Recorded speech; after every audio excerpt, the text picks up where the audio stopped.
Okay guys, I'm going to show you all how to upload a video to Google Classroom, alright? So what you're going to do is go into your assignment,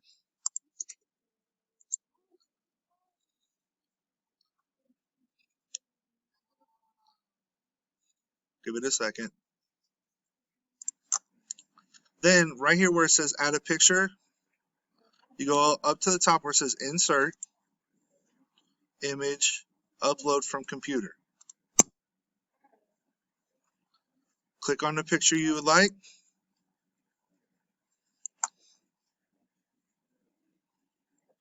And then it's going to put it in all crazy. You might have to, turn it. So you go over here to rotate.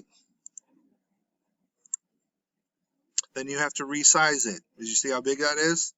It's way too big.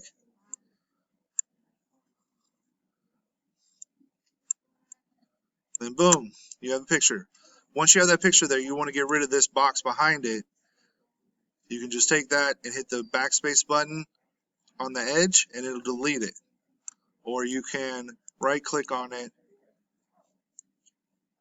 and hit cut or delete.